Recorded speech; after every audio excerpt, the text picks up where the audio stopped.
Hey, I'm Jules from Jules Life Coaching, and I want to tell you a little bit about my story before I get into the topic about Glastonbury, which is obviously one of my favourite festivals.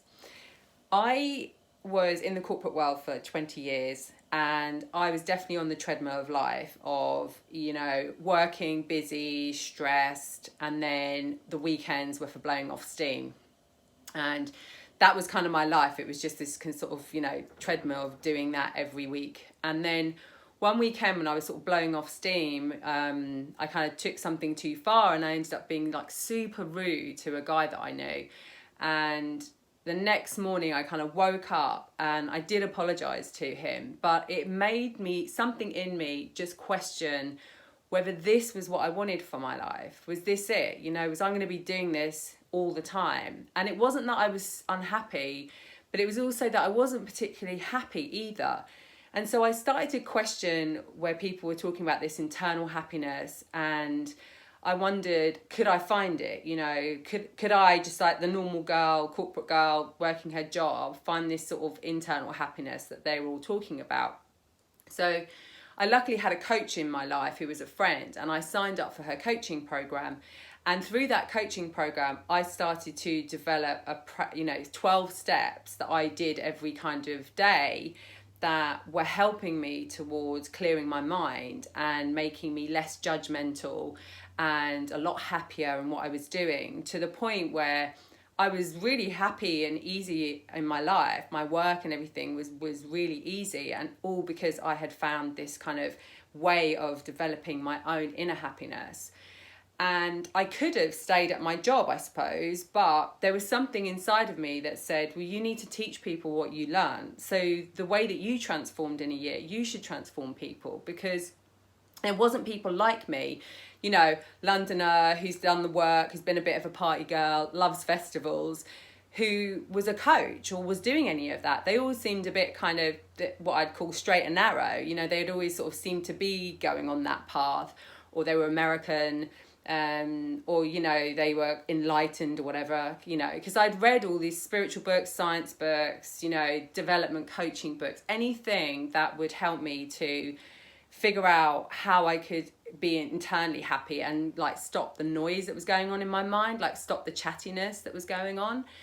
And so thankfully I in the last sort of 3 years, I now really have a really calm mind and a happy mind. And about 2 years ago, I decided that I was just going to do my coaching qualifications, and I picked Tony Robbins, Robin Mandis actually, which is Tony Robbins and Chloe Mandis, because they're the best in the business, and he has like really practical tips, and that just made my own process and my own development go even further.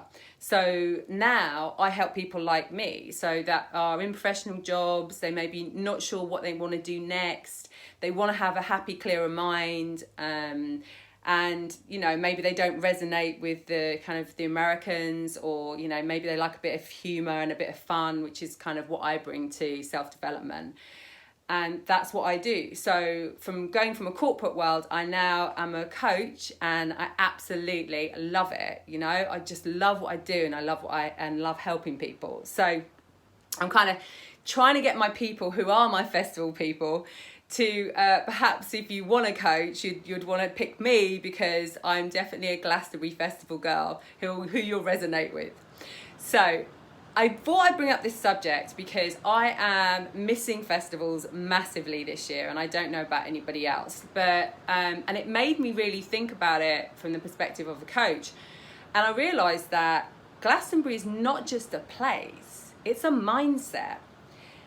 And as I look through how I prepare myself for Glastonbury, I realised that it was kind of a bit like my Christmas day. So, Christmas Eve would be the night before, you have your ticket ready, your WhatsApp group is blowing up, everybody asking what they're going to bring, what you're going to eat, what you're going to drink, where should we camp, what time will we get there.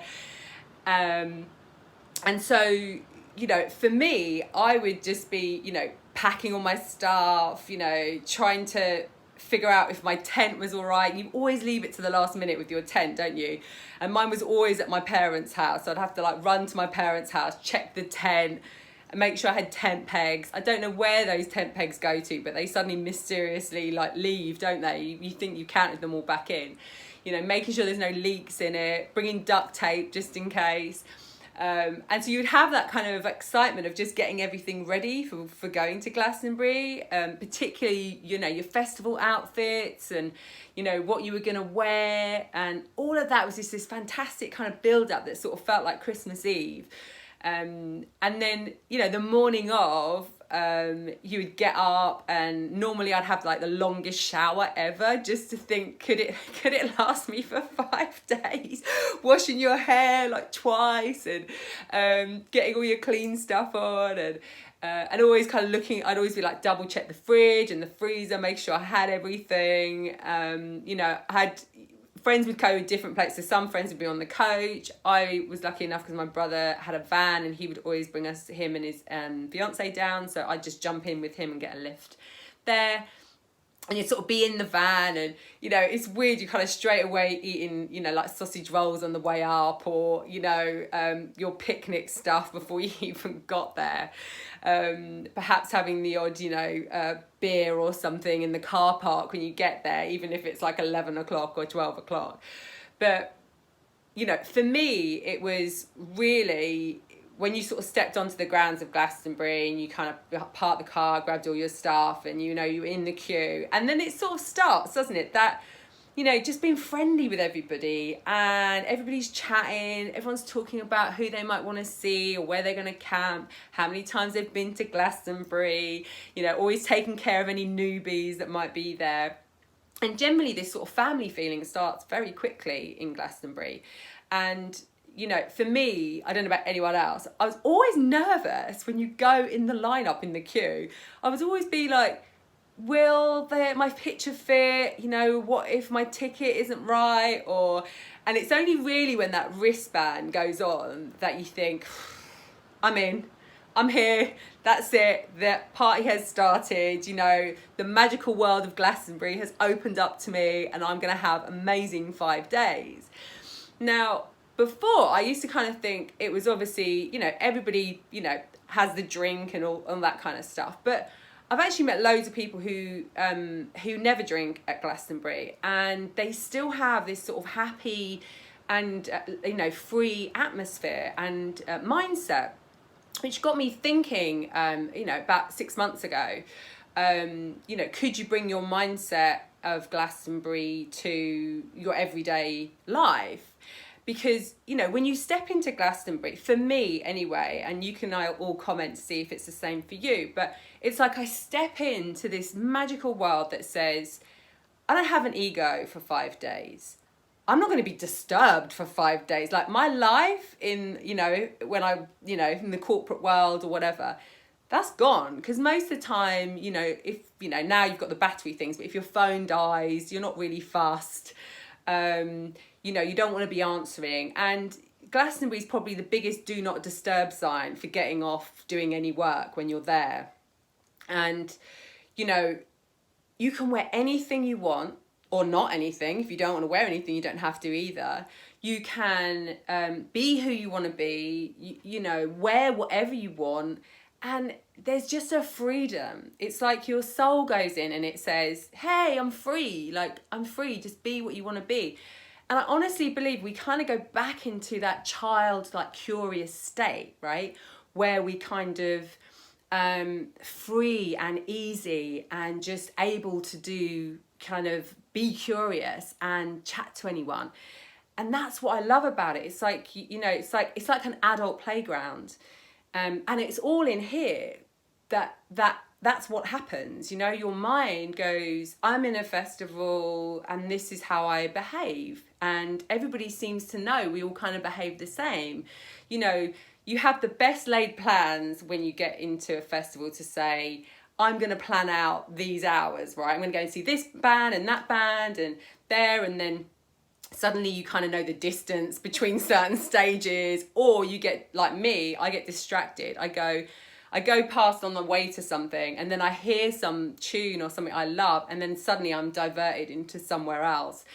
And, you know, it's the one place where if you lose your friends, you're going to make friends within minutes, you know, Or if you can't get back to your tent, you're probably going to be able to sleep in someone else's tent. Your neighbour will always give you a cup of tea in the morning if you haven't got a cup of tea. You know, it's just this beautiful kind of atmosphere that all resonates because we're all suddenly having the same mindset. And it made me kind of think, well, can this mindset be available at any time? And of course it can be. We just all have to choose. And I remember seeing this statement or a quote, and it said, I want to live in a music festival forever. And I printed it out because it was just like, yeah. I mean, imagine if the world was a music festival. How everyone would be so happy. It'd just be amazing. I mean, we might not get much done. It'd be a lot of dancing and singing, but, you know, who cares? But it was kind of, it then made me question, could I bring up my festival self at any point? You know, when I was angry, when I was frustrated, or when I was on the tube and it was, you know, noisy and, you know, or someone was angry with me, I started to think, well, this cat, you know, when I step into Glastonbury, I am this dancing free character, you know, who chats to anyone. I help anyone, normally the ones who are worse for wear. I'll pick them up and, you know, find their friends or help them, you know. I don't need my friends, you know, I'm the one who goes off because, you know, I want to see this odd band that maybe none of my friends want to see, but I just do, because I know that I walk into a tent or anywhere and I can sit down next to anyone and they'll start talking to me. And that's the beauty of being in that environment. So when I kind of came back, and this year where there was no festivals, I thought, how can I bring that mindset to my everyday life? And for me, it was, you know, using music. So if I was feeling frustrated, or, you know, particularly when lockdown's kind of happening again, you know, could I bring that festivalness to any point in my day? So I would put on a track that would remind me of it, and I would kind of get into that energy, and I would just dance around, and I would pretend to be my dancing self, where I would just dance to anything. And then suddenly this kind of energy and this joy started to come over me. And then, you know, if you've still got your wristband, look at your wristband and remember what it feels like to be at Glastonbury, and just bring that energy into you whenever you want. You know, one year with friends, we didn't get tickets to Glastonbury, so we camped in our garden, and we just brought that energy and that feeling, that mindset into that space. And so if you're this happy and joyful and free person in Glastonbury, then it's there for you. So your mindset is available to you at any point. You just have to bring your festival character up.